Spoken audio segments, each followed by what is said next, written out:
Jemaat yang dikasihi Tuhan, ibadah Minggu 28 Juni tahun 2020 ini akan dilayani oleh Pendeta Kristianto Basuki. Sebelum kita memulainya, mari kita mengambil saat teduh sejenak. Mari saya undang untuk berdiri dan bersama kita menyanyikan PKJ 2, Mulia, Mulia Namanya.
Dalam pengakuan bersama, mari kita nyatakan bahwa kebaktian kita ini berlangsung oleh karena pertolongan kita adalah di dalam nama Tuhan yang menjadikan langit dan bumi.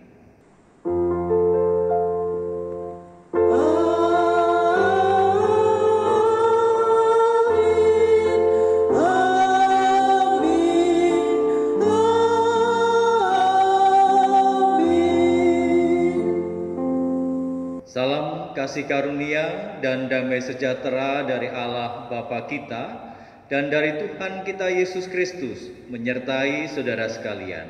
Dan menyertai saudara juga. Dipersilahkan duduk. Jemaat yang dikasihi dan juga mengasihi Tuhan Yesus Kristus, pada hari ini kita akan bersama merenungkan satu tema, yaitu upah di dalam Tuhan. Namun sebelum bersama kita merenungkan, marilah kita melihat apa yang disampaikan oleh Rasul Paulus kepada jemaatnya di Efesus. Efesus pasal yang kelima ayat yang ke-20. Ucaplah syukur senantiasa atas segala sesuatu dalam nama Tuhan kita Yesus Kristus kepada Allah dan Bapa kita.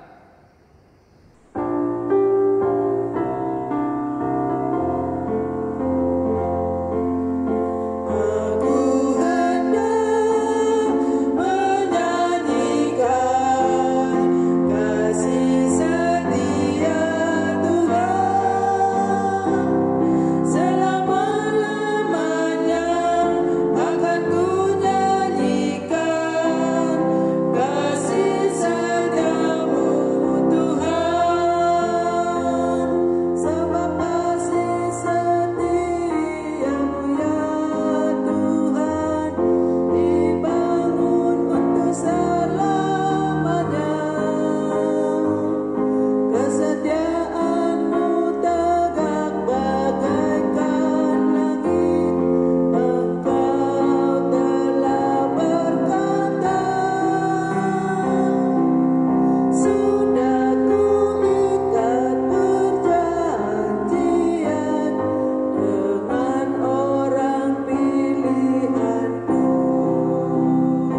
Jemaat yang dikasihi Tuhan, mari kembali kita masuk di dalam pengakuan dosa, dan saya memberikan kesempatan kepada saudara sekalian untuk boleh menaikkan pengakuan dosa secara pribadi di hadapan Tuhan.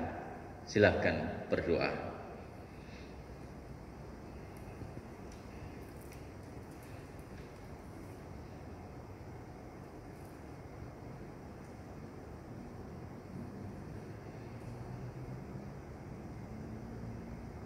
Inilah ya Tuhan segala pengakuan kami dalam kesadaran penuh akan kesetiaan Tuhan yang terjadi dalam kehidupan kami, bahkan juga anugerah dan kebahagiaan kehidupan yang telah Tuhan nyatakan. Tetapi kehidupan yang kami respon bukan dalam kebahagiaan dan kesukacitaan, tetapi kerap kali ada di dalam keluh kesah, bahkan juga keputusasaan dalam hidup ini. Oleh karena itu ya Tuhan, ampunilah setiap dosa dan kesalahan kami. Di dalam Tuhan Yesus Kristus kami berdoa. Amin.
Saudara dikasih Tuhan, saya undang untuk bersama kita berdiri, kita menerima akan berkat Tuhan seperti yang tertulis di dalam Roma pasal yang ke-6 ayat 22 dan 23. Tetapi sekarang setelah kamu dimerdekakan dari dosa dan setelah kamu menjadi hamba Allah, kamu beroleh buah yang membawa kamu kepada pengudusan, dan sebagai kesudahannya ialah hidup yang kekal. Sebab upah dosa ialah maut, tetapi karunia Allah ialah hidup yang kekal dalam Kristus Yesus Tuhan kita. Demikianlah berita anugerah dari Tuhan. Syukur kepada Allah. Salam damai.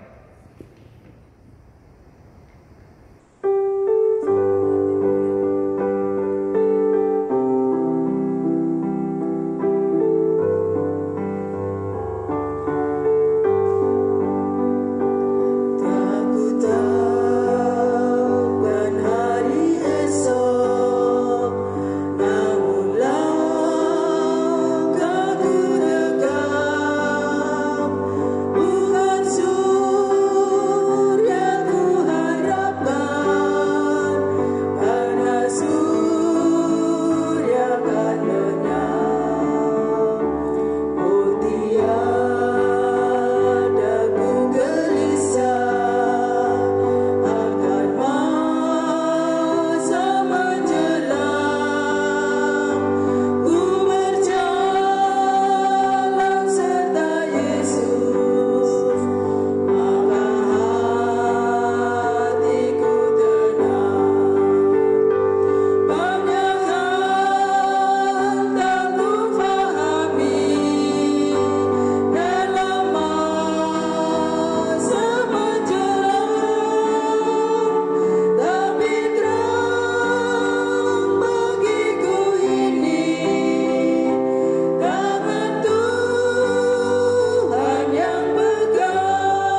jemaat duduk kembali.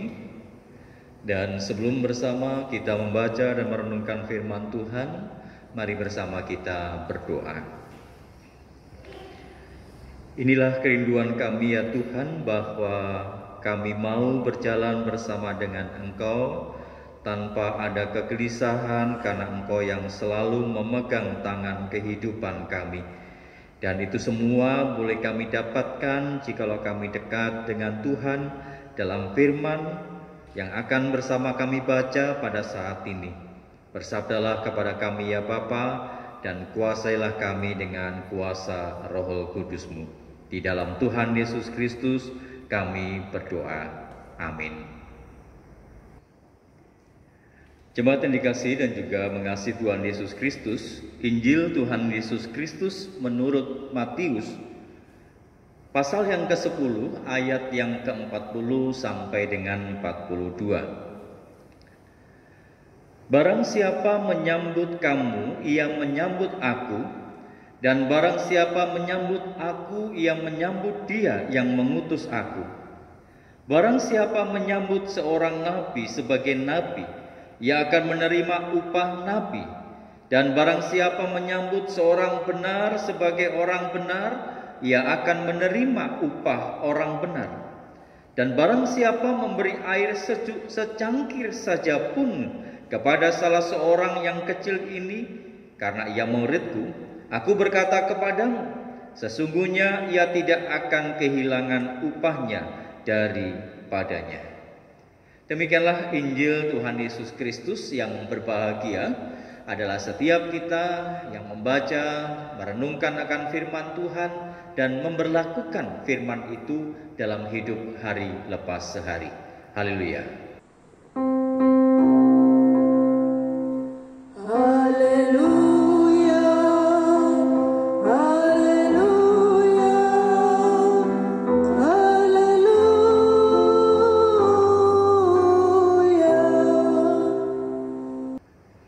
Saudara yang dikasihi dan juga mengasihi Tuhan Yesus Kristus, di dalam melaksanakan akan karya keselamatannya, Tuhan tidak bekerja sendiri. Tuhan melibatkan manusia untuk menjadi alat di tangannya. Jika Tuhan mau berfirman, Ia akan memakai manusia untuk menyampaikan apa yang menjadi kehendak Tuhan bagi manusia. Jika Tuhan mau melakukan sesuatu, Dia juga memakai manusia untuk mengerjakannya. Dan itu berarti saudara mau menunjukkan kepada kita bahwa Tuhan yang telah memulai karya keselamatannya berkenan melibatkan manusia untuk mewujudkan kehendak dan rencana Allah. Dan di dalam Alkitab kita bahwa ada banyak orang yang diutus oleh Tuhan untuk memberitakan kabar sukacita itu.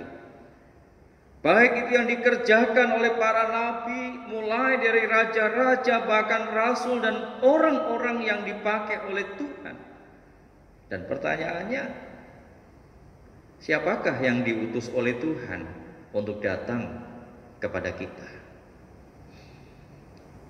Nah, saudara yang dikasihi Tuhan, juga bagaimana respon kita, sikap kita untuk menyambut mereka yang datang kepada kita, yang benar-benar diutus oleh Tuhan untuk kebaikan kita? Sikap yang positifkah? Atau perlakuan yang benar, yang baik terhadap mereka yang diutus Tuhan? Ataukah respon yang berbeda? Yang merasa bahwa kita terganggu, yang merasa bahwa kita kemudian merasa tidak nyaman dengan apa yang disampaikan kepada kita.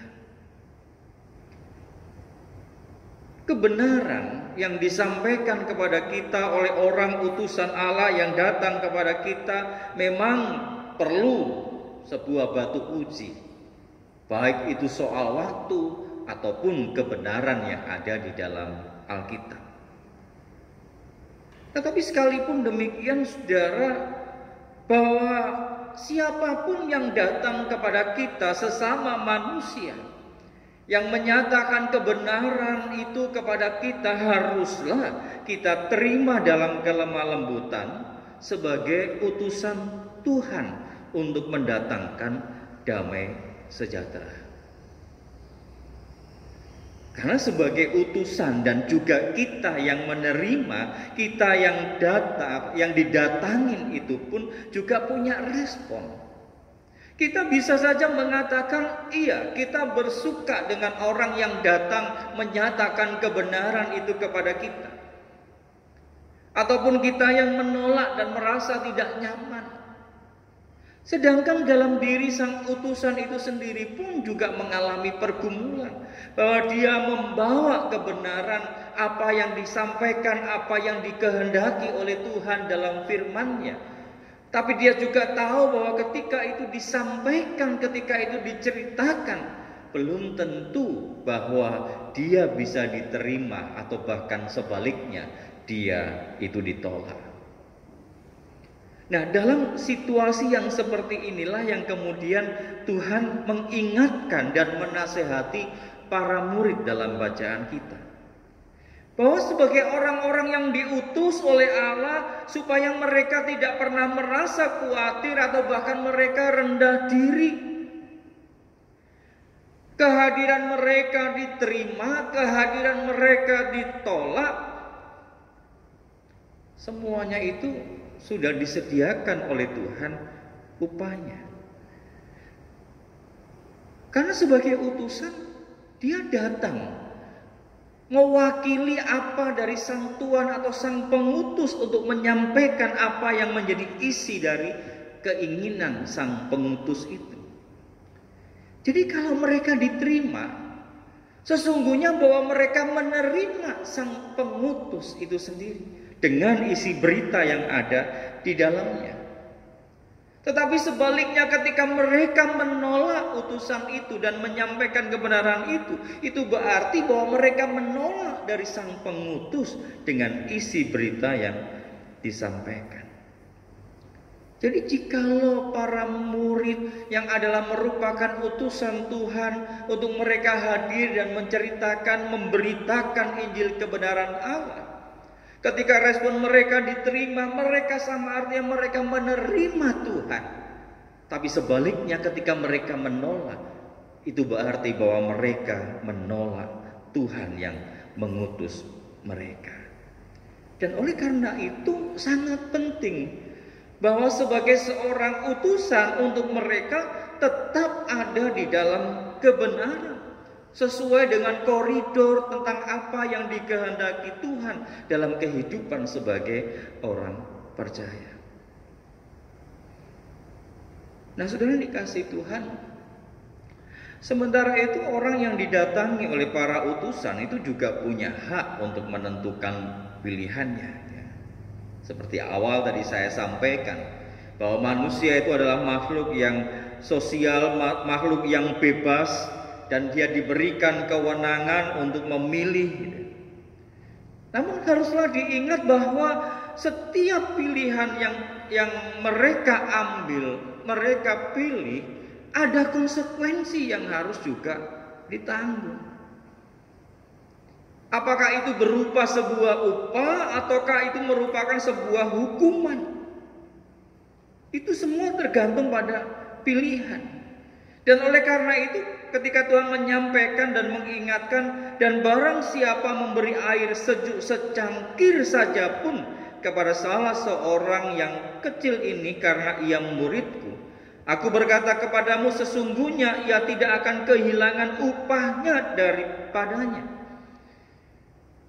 Jadi saudara bisa lihat dalam Matius 10 ayat 42 ini bahwa Tuhan tidak pernah berhutang budi kepada siapapun, pada manusia sekalipun. Tuhan bertindak adil, bahwa sekalipun dia berkenan melibatkan manusia dalam mewujudkan rencana dan kehendaknya, dia juga menyediakan upah bagi mereka yang menyambutnya dengan kebaikan. Jadi Tuhan tidak hanya memberkati, tidak hanya memberikan anugerah kepada mereka yang diutus oleh Tuhan, tetapi Tuhan juga bersikap adil mereka yang menerima utusan Tuhan itu pun juga mendapat akan upahnya. Dan oleh karena itu, saudara, kita tidak perlu untuk merasa khawatir untuk kita terus-menerus berbuat baik kepada sesama, ya. Karena pada satu saat nanti kita pun juga akan menerima upahnya di sana. Ada satu kisah, saudara, yang saya tidak tahu ini asal mulanya, tetapi cukup beredar banyak di internet, baik itu dari Cina ataupun juga kisah yang diawali dari Indonesia.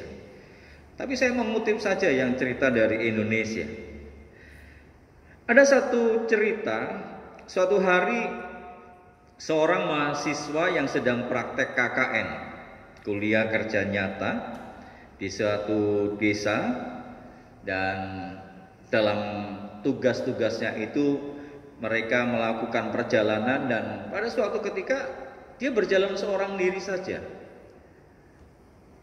Dan tanpa dia sadari, perjalanan yang dia tempuh itu sangat jauh dari lokasi desa di mana dia tinggal, dan dia melakukan perjalanan mutar di desa dan kampung itu.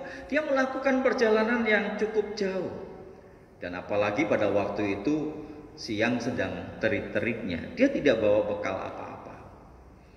Nah, bisa dibayangkan apa yang dia rasakan. Ada kehausan yang luar biasa.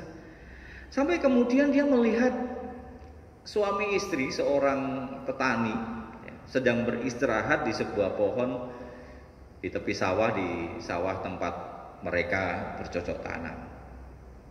Sebagai mahasiswa KKN, dia menghampiri mereka, dia menyapa, dan kemudian dia bercerita, dia bertanya-tanya tentang apa yang dikerjakan oleh suami istri ini, gitu ya. Nah, di dalam percakapan itu tanpa disadari dia disodori segelas air putih dan juga sepotong singkong, dan diserahkan kepada dirinya. Karena kebetulan dia haus dan juga dia merasa lapar, maka dia minum saja, dan juga singkong itu pun juga dimakan habis oleh dia. Padahal dia juga melihat sudah tidak ada lagi air minum di depannya, dan sudah tidak ada singkong.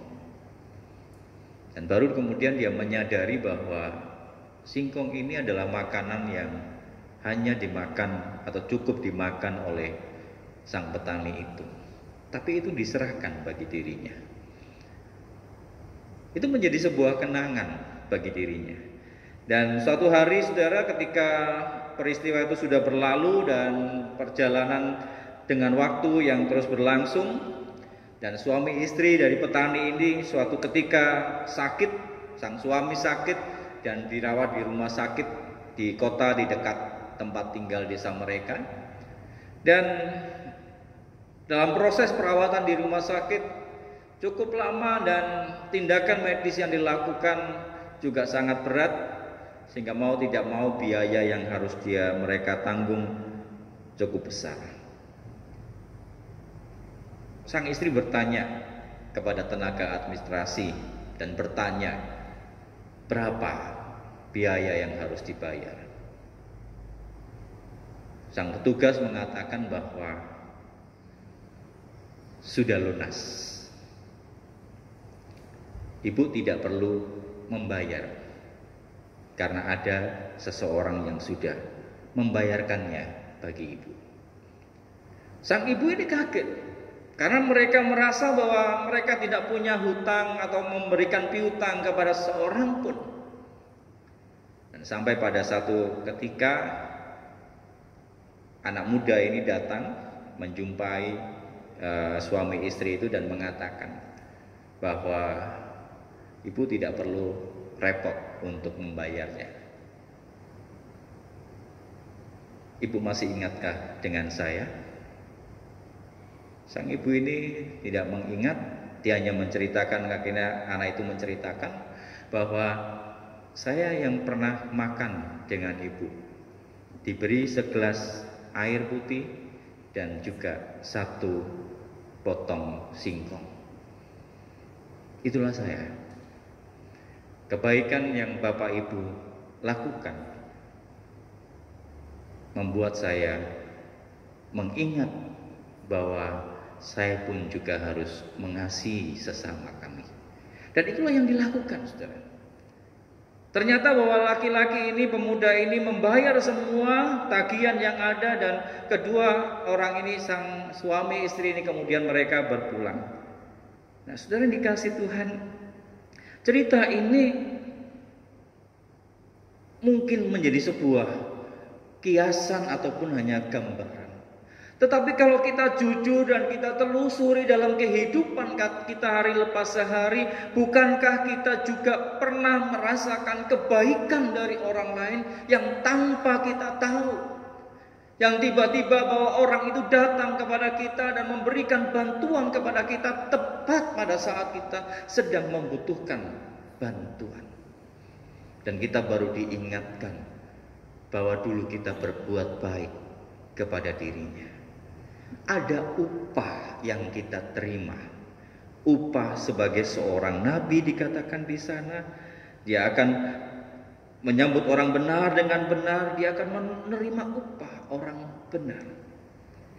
Jadi saudara dikasih Tuhan, oleh karena itu mari sebagai utusan Tuhan yang kita sudah dibekali, kita diperlengkapi untuk menjadi utusannya, untuk kita terus mendatangkan damai sejahtera.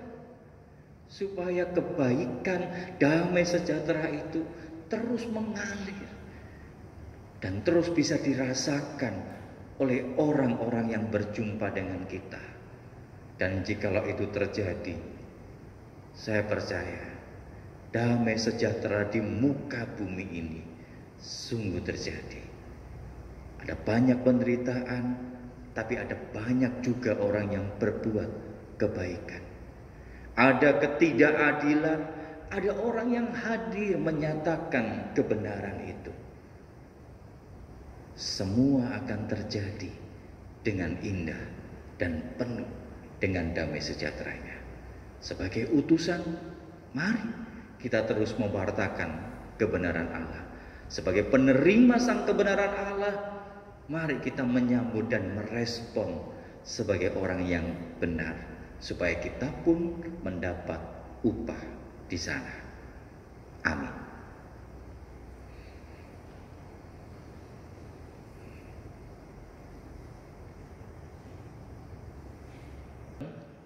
Mari dengan berdiri kita mengikrarkan iman kita dengan mengucapkan pengakuan imam rasuli dengan yang berbunyi demikian.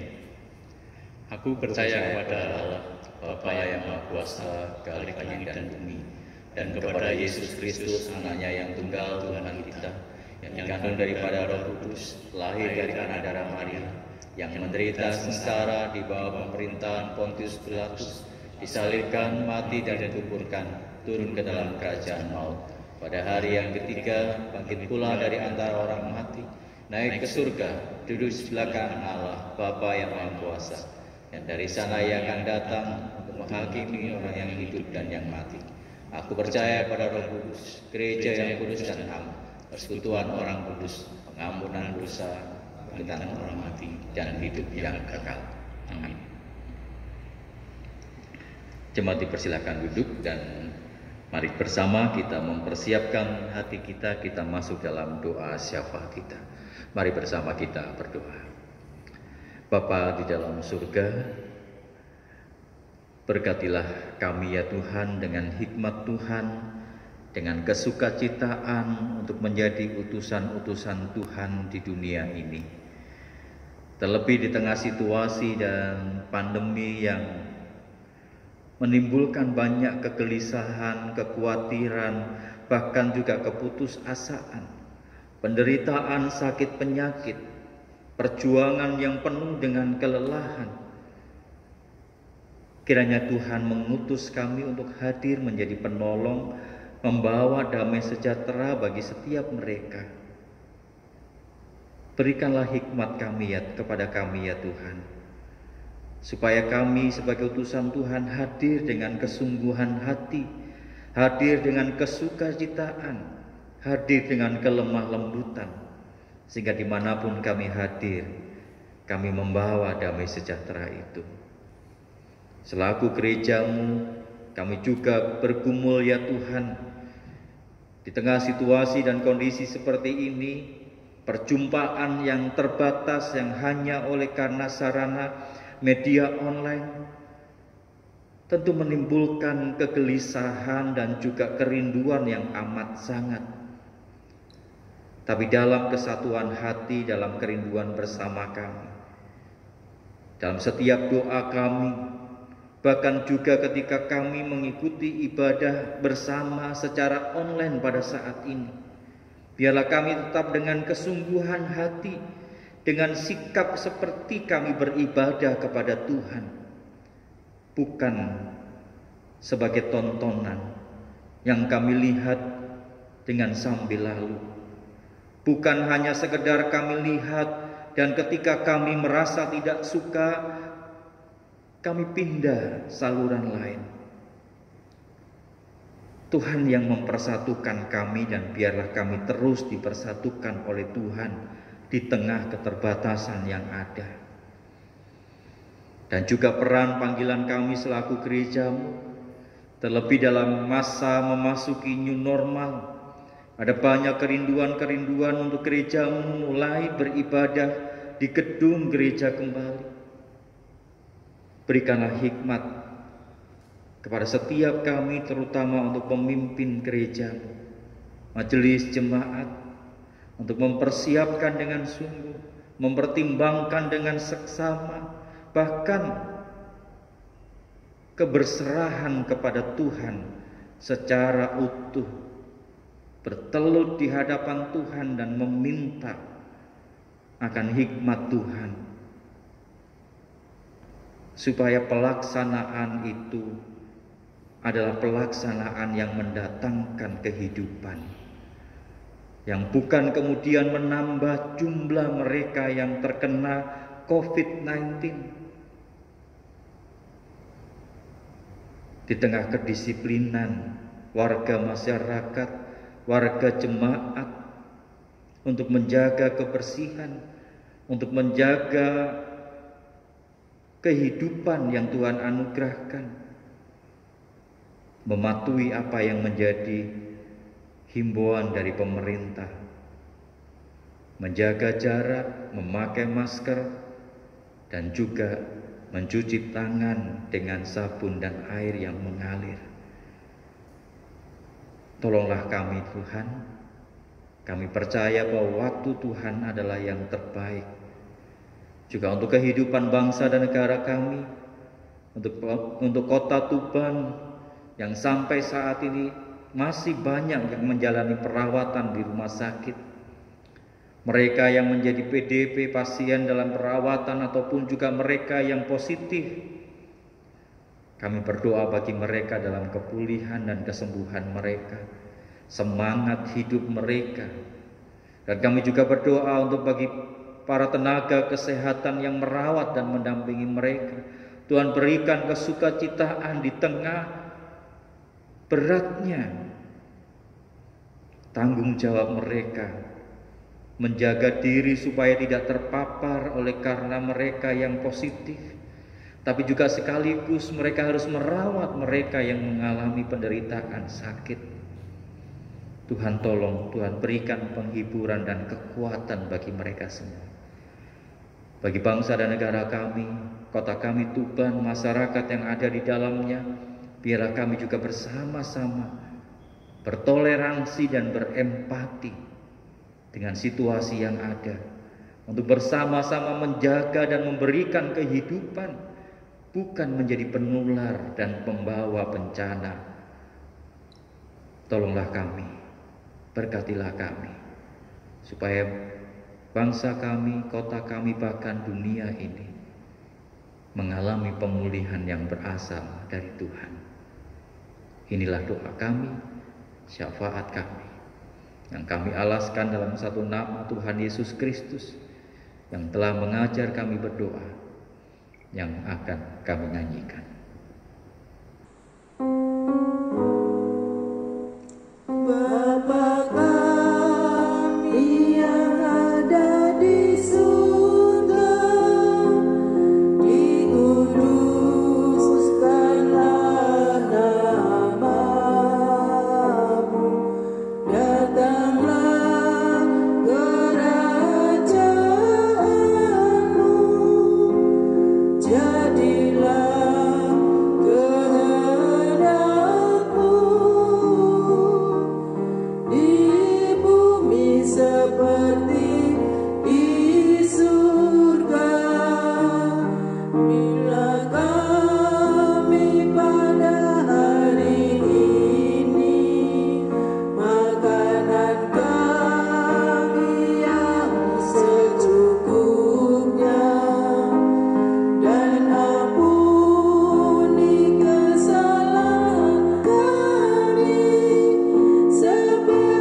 masuk dalam pelayanan persembahan. Sebelum kita memberikan persembahan, kami sampaikan nat persembahan sebagai dasar kita memberikan persembahan pada kebaktian saat ini yang terdapat dalam Roma 12 ayat 1 yang berbunyi, "Karena itu saudara-saudara, demi kemurahan Allah, aku menasihatkan kamu supaya kamu mempersembahkan tubuhmu sebagai persembahan yang hidup, yang kudus dan yang berkenan kepada Allah. Itu adalah ibadahmu yang sejati." Saudara dapat mengumpulkan persembahan saudara dalam amplop dan kemudian saudara dapat memberikan ke gereja, atau saudara dapat memberikan melalui transfer ke rekening gereja di BCA KCU Tuban dengan nomor rekening 82401832227 atas nama Fani Susilowati atau Maria Kristiana. Sambil kita mengumpulkan persembahan, kita akan menyanyikan PKJ 149 ayat 1-3, ucap syukur kepada Tuhan.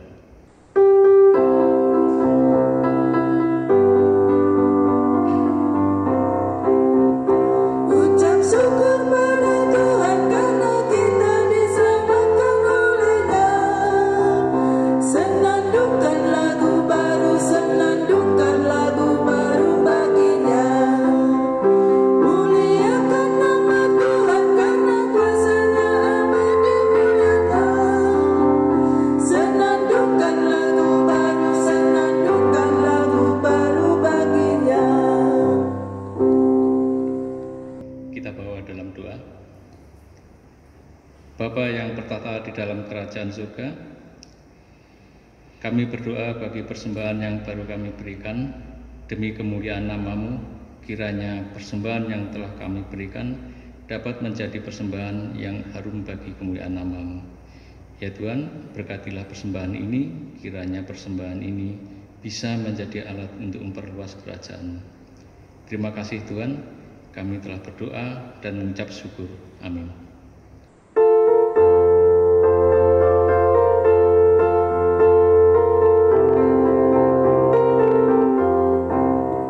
Berkumandang suara dari seberang, kirimlah cahayamu. Banyak jiwa dalam dosa menggeram, kirimlah cahayamu. Kirimlah pelita Injil menyertai yang terdalam. Kirimlah pelita Injil menyertai yang terdalam. Jangan kita tinggal diam mendengar. Kirimlah cahayamu. Injil Tuhan haruslah kita sebar. Kirimlah cahayamu. Kirimlah pelita Injil menyertai yang terdalam. Kirimlah pelita Injil menyertai yang terdalam. Jemaat yang dikasihi Tuhan, arahkanlah hatimu kepada Tuhan. Kami mengarahkan hati kami kepada Tuhan. Jadilah saksi Kristus. Syukur kepada Allah, Terpujilah Tuhan. kini dan selamanya. Terimalah akan berkat-Nya. Tuhan memberkati dan melindungi engkau. Tuhan menyinari engkau dengan wajah-Nya dan memberi engkau kasih karunia. Tuhan menghadapkan wajah-Nya kepadamu dan memberi engkau damai sejahtera. Amin.